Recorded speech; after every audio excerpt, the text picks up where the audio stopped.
एक बार की बात है, गंगू नाम का एक लकड़हारा लकड़ियां काटने के लिए जंगल में जाता है। लकड़ियां काटते काटते उसकी नजर एक बकरी पर पड़ती है। वो बकरी दिखने में बहुत ही हट्टी कट्टी थी।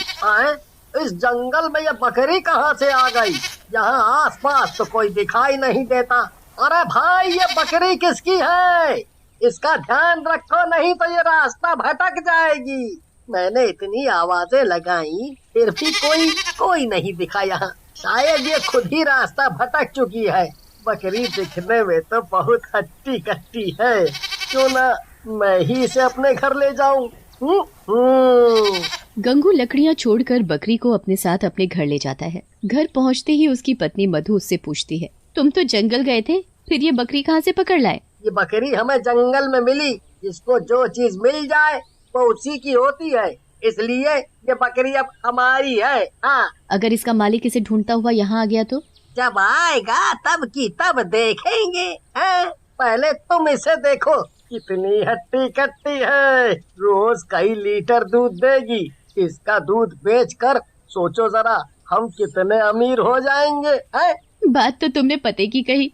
गंगू और मधु बकरी के मिलने से बहुत खुश थे, पर उन्हें ये नहीं पता था कि जिस बकरी को गंगू जंगल से अपने घर ले आया है वो साधारण बकरी नहीं, बल्कि एक बकरी के रूप में चुड़ैल है, जो बकरी का रूप बदल कर लोगों को खा जाती है। अगले दिन मधु सुबह सुबह जल्दी उठ जाती है, क्योंकि उसे आज बकरी का दूध जो निकालना था। आजा आजा मेरे पास। तू अगर मुझे ढेर सारा दूध देगी तो मैं तुझे खूब हरी हरी घास खिलाऊंगी। ठीक है? ओले ओले, आजा आजा आजा। मधु जैसे ही बकरी का दूध निकालती है, उससे दूध नहीं खून निकलता है। खून को देखकर मधु बहुत डर जाती है और पीछे हट जाती है। सुनो जी, सुनो, जल्दी आओ बाहर। क्या हुआ? अरे काहे सवेरे सवेरे चिल्ला रही हो? तुम ये क्या बवाल उठा लाए हो? ये बकरी तो दूध की जगह खून निकाल रही है। गंगू जैसे ही बकरी के नजदीक जाता है, बकरी उसे बहुत जोर से लात मारती है। तभी उस बकरी का आधा शरीर चुड़ैल में बदल जाता है। ये बकरी नहीं, चुड़ैल थी। तुम चुड़ैल को अपने घर लाए थे, अब क्या होगा? मुझे अकेला पाकर और हट्टा कट्टा देखकर उठा लाए, पर शायद तुम्हें ये नहीं पता कि मैं इतनी हट्टी कट्टी तुम जैसे इंसानों को खाकर ही हुई हूँ। तभी मधु और गंगू वहाँ से भागने की कोशिश करते हैं, तो वो चुड़ैल बकरी दोनों को मारकर खा जाती है। बेवकूफ इंसान। फिर चुड़ैल वापस अपने आप को पूरा बकरी में बदल कर गाँव में घूमने लगती है। उसी गाँव में एक शमीला नाम की औरत रहती है। उसका एक जवान बेटा गुड्डू भी था। शमीला अपने बेटे की शादी को लेकर बहुत परेशान रहती थी, क्योंकि बेटे की शादी की बात बनते बनते हमेशा बिगड़ जाती थी। इसलिए शमीला गुड्डू को अपने साथ पंडित के पास लेकर जाती है। पंडित जी, मैं अपने बेटे की शादी को लेकर बहुत परेशान हूँ। बात बनते बनते हमेशा बिगड़ जाती है। कितने अच्छे रिश्ते आए इसके लिए, पर पता नहीं क्या हो जाता है, और लड़की वाले ऐन वक्त पर मना कर जाते हैं। अब आप ही कुछ करिए। कोई बात नहीं बेटी, मैं अभी तुम्हारे बेटे का हाथ देखकर सब बताता हूँ। आखिर ऐसा क्यों हो रहा है? पंडित गुड्डू का हाथ देखने लगता है। ओहो, कारण पता चल गया। क्या हुआ पंडित जी? कहीं बहुत बड़ी समस्या तो नहीं है? तुम्हारा बेटा मंगली है। ये सब इसी वजह से हो रहा है। समस्या है तो बड़ी, पर मेरे पास इसका उपाय भी है। तुम्हें एक बकरी के साथ अपने बेटे का विवाह करना होगा। ऐसा करने से तुम्हारे बेटे के ऊपर से मंगल दोष उतर जाएगा। फिर तुम इसकी शादी कहीं भी कर सकती हो। पंडित जी, ये सब बताने के लिए आपका बहुत बहुत शुक्रिया। फिर शमीला और गुड्डू वहाँ से निकल जाते हैं। रास्ते में दोनों बातें करते हुए जा रहे होते हैं। तुम्हें तो पता ही है माँ कि मैं ऐसी चीजों में विश्वास नहीं करता। मेरी शादी जब होनी होगी तब हो जाएगी। मैं कोई बकरी से शादी नहीं करना चाहता। तुम्हारा मन रखने के लिए मैं पंडित के पास गया था, बस। ऐसा मत बोल बेटे, अपनी माँ की ये आखिरी बात और मान ले। तुझे तो पता ही है कि मैं अब बूढ़ी हो चली हूँ। पता नहीं कब भगवान को प्यारी हो जाऊँ। माँ, मेरे सामने ये मरने वरने की बातें मत किया करो। तुम्हें जैसा ठीक लगता है करो, ठीक है? शमीला बहुत खुश थी, इसलिए वो पूरे गांव भर में बकरी ढूंढने निकल जाती है। कोई भी गांव वाला अपनी बकरी उसे देने के लिए राजी नहीं था। कुसुम बहन, क्या मुझे एक दिन के लिए अपनी बकरी दोगी? अचानक तुम्हें मेरी बकरी की क्या जरूरत आन पड़ी? वो पंडित जी ने बोला है मेरे बेटे के ऊपर मंगल दोष है। बकरी से शादी करने के बाद उसके ऊपर से मंगल दोष उतर जाएगा, इसीलिए चाहिए। हाय राम, इसलिए चाहिए थी तुम्हें बकरी? तुम मेरी बकरी को मारना चाहती हो? तुम्हें पता नहीं कि ये सब करने के बाद मेरी बकरी मर जाएगी? नहीं नहीं, मैं तुम्हें अपनी बकरी नहीं दूंगी। शमीला बहुत परेशान थी। थोड़ा आगे चलने के बाद उसे कहीं से बकरी के मिमियाने की आवाज सुनाई पड़ती है।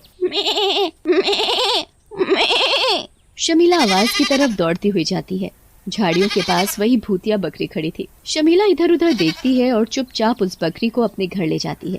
घर ले जाने के बाद शमीला पूरा दिन उसे खूब खिलाती है और आधी रात के वक्त उस बकरी से अपने बेटे की शादी करवाती है। जिस पंडित ने ये सब बताया था वो पंडित ही बकरी और गुड्डू की शादी के मंत्र पढ़ता है। ओम मंगलाय नमो नमः, ओम मंगलाय नमो नमः, ओम गणेशाय नमो नमः, ओम लक्ष्मीकांताय नमो नमः, ओम नमो नमः। विवाह संपन्न हुआ बेटी। तुम्हारे बेटे के ऊपर से मंगल दोष अब पूरी तरह से उतर चुका है। तभी बकरी चुड़ैल में बदल जाती है। दुल्हन की मुंह दिखाई नहीं दोगे? अरे रे रे रे रे रे, ये तो चुड़ैल है। पाप करा दिया मुझ पंडित से। राम राम राम राम राम राम। माँ, तुमने मेरी शादी चुड़ैल से करवा दी। ये कैसे हो गया? मैंने इतनी बड़ी गलती कैसे कर दी? शांत रहो सब। मेरा तो काम ही है लोगों को फंसाने का। उन्हें फंसा कर ही तो मैं अपना पेट भरती हूँ। मैं तो भागूं यहाँ से। जैसे ही पंडित बाहर की तरफ भागता है, चुड़ैल पंडित का पैर अपने मुंह में पकड़ लेती है और उसे पूरा खा जाती है। फिर वो गुड्डू की तरफ देखने लगती है। तूने तो मुझसे शादी की है तो तू मेरा पति हुआ और हर पत्नी का फर्ज होता है कि वो अपने पति के पैर छुए। नहीं नहीं, दूर रहो मुझसे।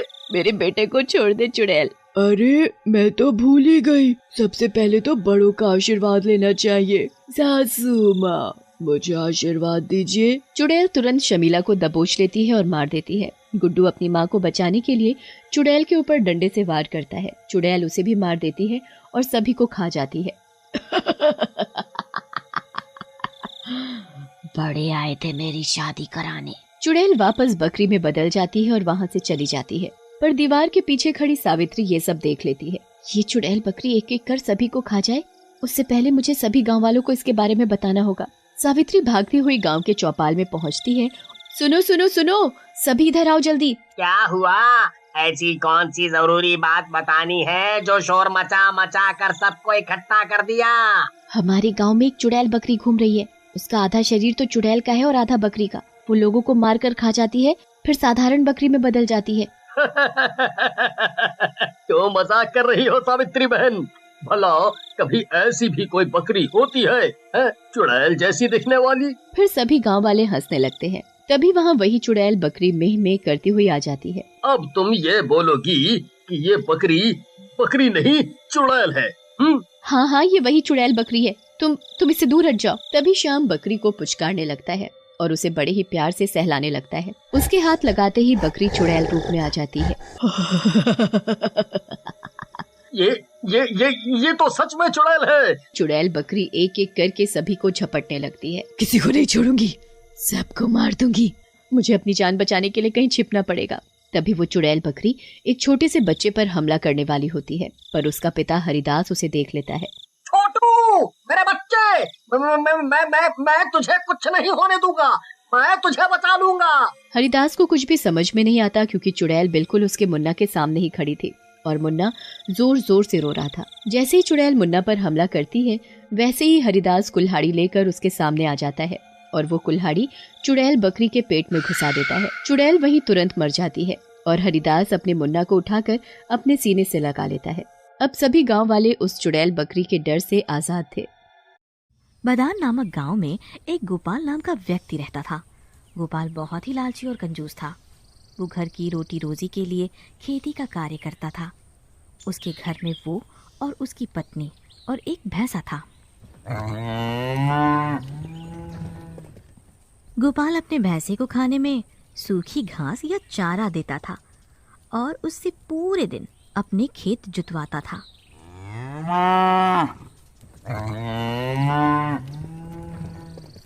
चल चल। एक दिन सुबह, अजी सुनती हो? हाँ जी, बोलो, अब क्या हुआ? तुमसे कितनी बार कहा है कि सुबह सुबह जल्दी से नाश्ता तैयार कर दिया करो ताकि मैं खेत पहुंचने में लेट ना हो जाऊं। अरे तो चीख क्यों रहे हो जी? नाश्ता तैयार ही तो है, तुम खुद ही अपनी वजह से लेट हो रहे हो। चलो अब चिल्लाना बंद करो और लाओ जो बनाया है, ताकि मैं जाऊं जल्दी से। पत्नी नाश्ता लेके आती है। गोपाल नाश्ता करके खेत की ओर चलने के लिए तैयार होकर अपने भैंसे के पास आता है। चल प्यारे चल, आज तुझे बहुत काम करना है। चल चल। रर्र, रर्र। बेचारा भैंसा वैसे ही चारा ना मिलने के कारण स्वस्थ नहीं था, वो खड़ा नहीं हो पाता। अरे तू खड़ा नहीं हुआ अभी तक, तुझे सुनाई नहीं दे रहा? भैंसा बेचारा भूखा प्यासा पूरा दिन ऐसे ही पड़ा रहता है। ये सब गोपाल के घर के पीपल के पेड़ पर रहने वाली भूतनी देख रही होती है।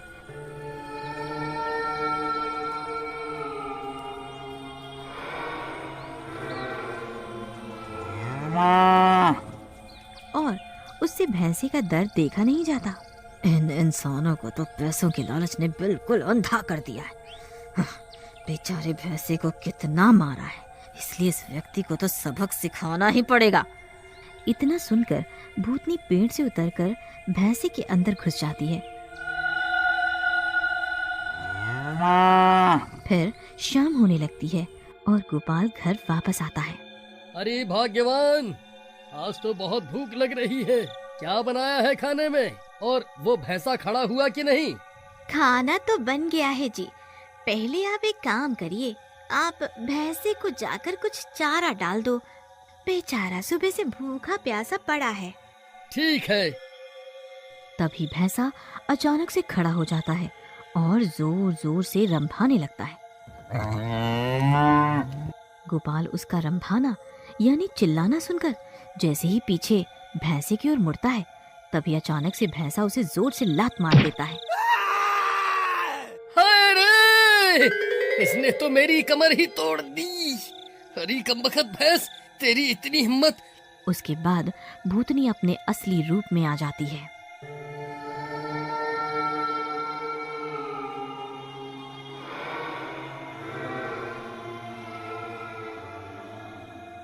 हाय राम, ये मेरे भैंसे को क्या हो गया? मेरा भैंसा, इसका मतलब कोई भूतिया भैंसा बन गया है। भागो भागो! अरे क्या हुआ जी, ऐसे क्यों चिल्ला रहे हो? अरे अपना भैंसा तो भूतिया रूप में है, उसके अंदर कोई भूतनी घुस गई है। चल के देखो, आओ। दोनों जल्दी जल्दी भैंसे के पास जाते हैं। तभी भैंसा भूतिया रूप में गोपाल को सिंह मारकर हमला करता है। अरे हे राम, इसने तो कमर ही तोड़ दी। अरे उई माँ! अजी आप ठीक तो है ना? आपको ज्यादा चोट तो नहीं लगी ना जी? भागो भागो! मुझसे बचकर कहाँ भाग रहा लालची व्यक्ति? आज तू मुझसे नहीं बचेगा। भाग भाग! अरे रे, भागो भागो! मुझे कोई बचाओ इस भूतिया भैंसे से! बचाओ, कोई तो मेरी मदद करो। अब कहाँ भाग रहा है? मुझसे बचकर भाग, तू भाग। आज तुझे कोई नहीं बचाएगा। अरे अरे माफ कर दो, इन्हें माफ कर दो। आप जो भी हो, भगवान के लिए इन्हें माफ कर दो। माफ कर दो। माफ कर दो। मैं हाथ जोड़कर माफी मांगती हूँ। कृपा करके मेरे पति को छोड़ दो। भूतिया भैंसा रुक जाता है और उस औरत से बोलता है, नहीं, आज मैं इसे नहीं छोड़ूंगा। इसने बेचारे भैंसे के ऊपर बहुत अत्याचार किए हैं। नहीं, मैं इसे बिल्कुल नहीं छोड़ूंगा। अगर आज मैंने इसे छोड़ दिया तो ये फिर से उस पर अत्याचार करेगा। आज इसे इसके गुनाहों की सजा तो मिलकर ही रहेगी। मैं विनती करती हूँ, आप इन्हें छोड़ दीजिए। मैं आपसे इनके प्राणों की भीख मांगती हूँ। आप इन्हें कुछ न करो। हमें सारी शर्तें मंजूर है। आप कृपा करके इन्हें छोड़ दो। आप जैसा चाहोगे हम दोनों वही करेंगे। फिर वह भैंस एक दूध वाले के घर के बाहर से गुजर रही। वहाँ एक गाय बंधी हुई होती है और पास में ही उस गाय का बछड़ा बंधा हुआ होता है। वह गाय का बच्चा अपनी माँ का दूध पीने के लिए तड़प रहा होता है। ये देखकर वह भूतिया भैंस सीधा उस बछड़े के पास जाती और अपने मुंह से उसकी रस्सी तोड़ देती। रस्सी टूटते ही वह बछड़ा सीधा अपनी माँ के पास जाता है और दूध पीने लगता है। अरे ये क्या, ये बछड़ा आजाद कैसे हो गया? मुझे इसे अभी रोकना होगा, नहीं तो ये सारा दूध पी जाएगा। फिर वह भागकर बछड़े की ओर जाता है। ए कमबख्त बछड़े, सारा दूध तू ही पी जाएगा तो मैं बेचूंगा क्या? चल हट वहाँ से, इस सारे दूध पर सिर्फ मेरा अधिकार है, चल हट। ये सब देखकर उस भैंस को बहुत गुस्सा आ जाता है और वह भागती हुई जाती है और सीधा दूध वाले को टक्कर मार उसे हवा में उड़ा। अरे मर गया रे! ये कौन है जिसने मुझे इतनी जोर की टक्कर मार दी? हाय, इसने तो मेरी कमर ही तोड़ दी। ये किसकी भैंस है? आए, मेरी तो कमर ही टूट गई। फिर वह भैंस चुड़ैल में बदल जाती है। अरे मर गए रे! ये तो कोई चुड़ैल है। मैं तो इसे साधारण भैंस समझ रहा था। ये कैसे हो सकता है? चुड़ैल जी, मुझे माफ कर दो। मैं आज के बाद कभी भी बछड़े को दूध पीने से नहीं रोकूंगा। मुझसे गलती हो गई, मुझे छोड़ दो। फिर वह भैंस उसे छोड़कर वापस अपने घर की ओर। तभी अंधेरा हो जाता है। अजी लगता है ये उसी की आवाज है, चलो बाहर चलकर देखते हैं। फिर वह दोनों अपने घर से बाहर जाते हैं। हाय, अब क्या होगा? हे भगवान, ये चुड़ैल तो हमें जिंदा ही खा जाएगी। कृपा करके हमारी रक्षा करो। ए लालची दूध वाले, बस बहुत हो गया। तूने इस बेजुबान जानवर पर बहुत जुल्म ढाए हैं। अब तू नहीं बचेगा। मुझे तो लगा था कि हम भूत प्रेत ही बुरे होते हैं, लेकिन तुम इंसानों ने तो इंसानियत की सारी हदें पार कर दी हैं। कृपा करके मुझे माफ कर दो। मुझे मारकर आपको क्या हासिल होगा? ठीक है, मैं तुम्हें एक ही शर्त पे माफ करूंगी। इतने में गोपाल भी अपने हाथ जोड़ते हुए माफी मांगते हुए कहता है, मुझे भी आपकी सारी शर्तें मंजूर हैं। आप बताइए क्या शर्त है? आपकी जो भी शर्त है मैं उसे मानता हूँ। बस आप मुझे छोड़ दो। छोड़ दो। हम आपको वचन देते हैं कि हम फिर कभी भूल के भी ऐसा नहीं करेंगे। नहीं, हम ऐसा फिर कभी दोबारा नहीं करेंगे। आप हमें छोड़ दो। अब हम इस भैंसे और किसी को भी तंग नहीं करेंगे।